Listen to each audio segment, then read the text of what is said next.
hockey coach and also the chairman of the hockey club. So I'm going to let him introduce himself. Welcome. Thank you.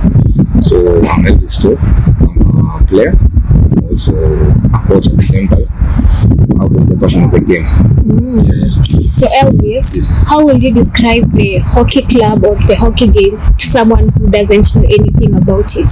Okay, for one, hockey as a game, majority of the people know that actually it originated from India. For one, you use a little bit of sticks.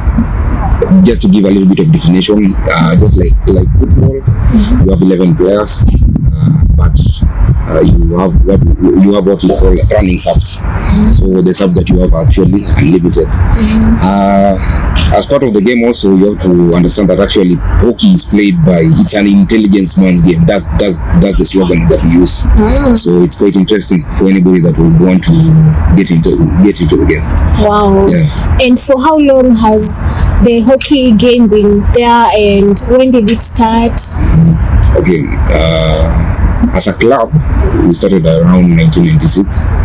Actually, I think this will be around the second generation of quite of the number of players that have been in the club. So we have been around for quite some time. We have a membership of almost, as per now, we have a membership of about over 80 members. Wow. Some of them that actually veterans. They have been with us before, but they left us. But they still have give that support. But yeah, it's more of a family. That's what I can say. And what defines the hockey club? In terms of maybe the way to verify in terms of goals. So for one, here's a game in itself has a tendency to bring people together. So in that sense, it means we want people together. And our goal is actually to create that environment and also to build each other as we go. And even to achieve different goals. So it's a community. For sure. It's a community because it's not limited only to the field. Yeah. And I've heard people saying that hockey is not an easy game. Some are scared of the small ball. What do you know the small ball? The hockey stick, some say it's so heavy. And that I also wanted to join the hockey club, but when I heard of that, I was like, hey, I don't want to get hurt. What I can say from where I began earlier. Yes, it's an intelligent man's sport. Yes, we use for example, a stick is considered a weapon. Let's be frank. Yes, the ball is quite hard. It's called a cock, actually. A cock? Yeah, should it? There are risks of injury. That's the truth of the matter. But this is something that we cannot avoid.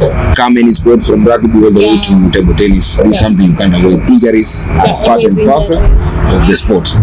But out of intelligence, it means by the fact that you're intelligent, you are not going to use your stick as a weapon. We are here to enjoy the game and we stick to the rules. There are certain guidelines that we stick by them. And first of all, there is also what we call, what we say that it's a belief or a myth that actually the cock can never hit a hockey player. So as long as you are there and you are there to play, chances of you being hurt or getting injuries, they are minute, but yeah, that's what I can say. Yeah. So for those who are calling it a ball, it's not a ball, it's a cock. Interesting. And now, apart from the wins and the losses that you guys encounter when you go out for even competitions, what else defines success apart from winning? So what we can say, we are first of all humans. Then you become, by the fact that you are human, you belong to a certain family. That's what we can say. And hockey in itself is also a family. So by the fact that you have joined us, you become part and parcel of us. Yes, there might be the bit whereby we consider there are different tiers in the league. Our aspiration is to get to the highest tier, which is the Premier League. But outside of that, because as for now, we can actually say that actually we are not yet there.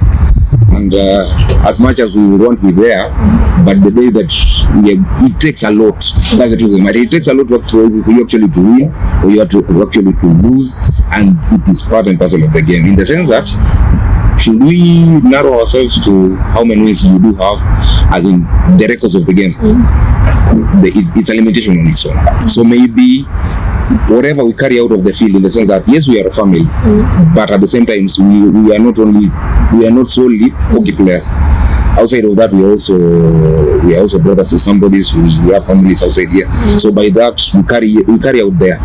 We have different careers apart from hockey.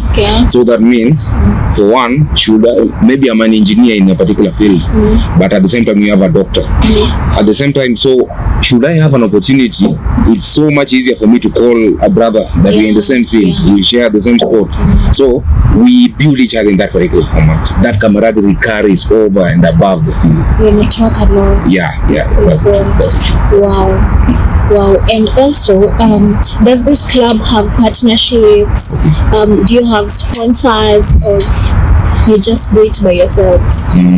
What I can say that yes, we are a self-sponsored club, but we have had aspirations in the past of actually garnering sponsors, because yes, we need support as much as possible, because sports on its own, it doesn't sell itself.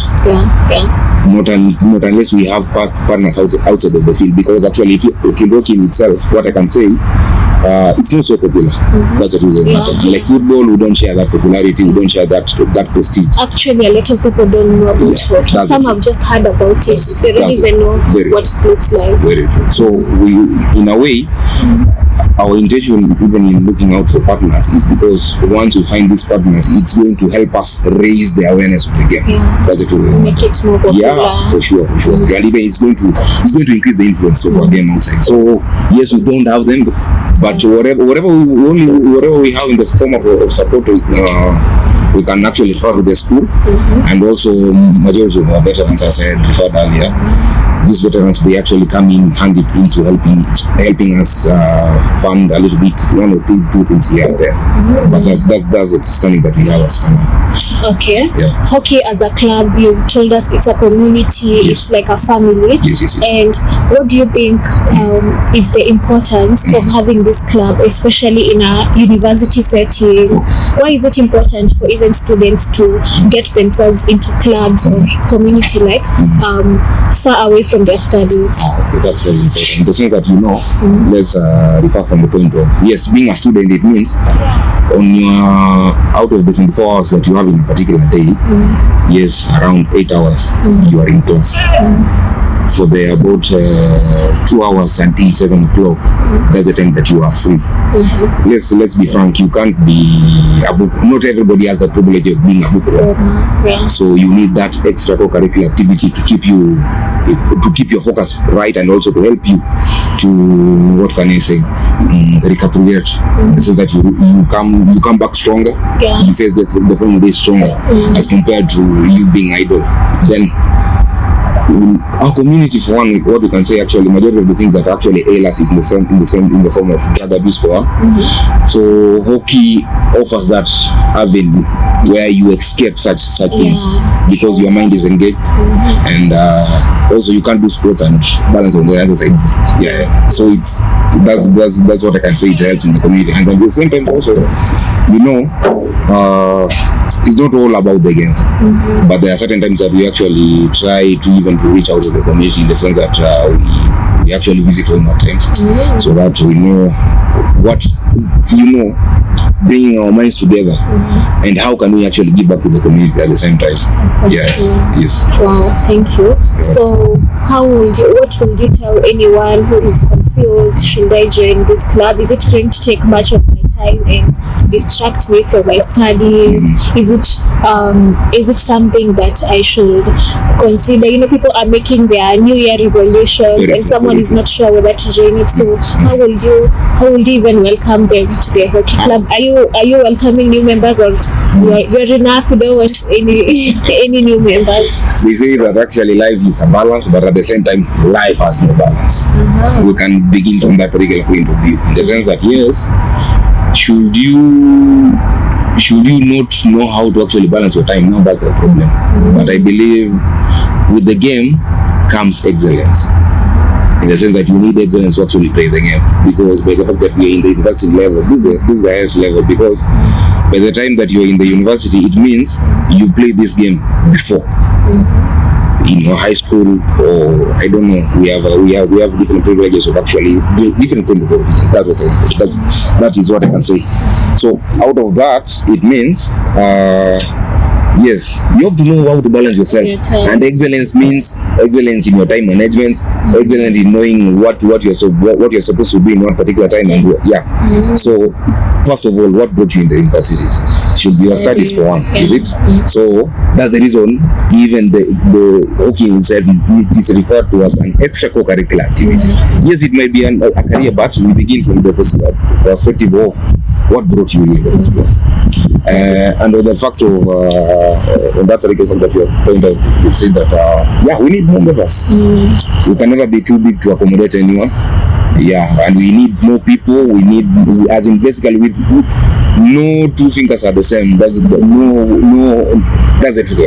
What we can say. We are not the same. So anybody that comes into the club that is new, you bring new ideas for one. You are unique in your own way. Even in our playing of styles, it's unique. So we welcome you with open arms. That's what I can say. Thank you so much. And if you are looking to join hockey and you don't know where to start, Elvis has said that you are welcome to the hockey club. And that's all we had for you today. I have been your host, Sylvia Njue. See you next time.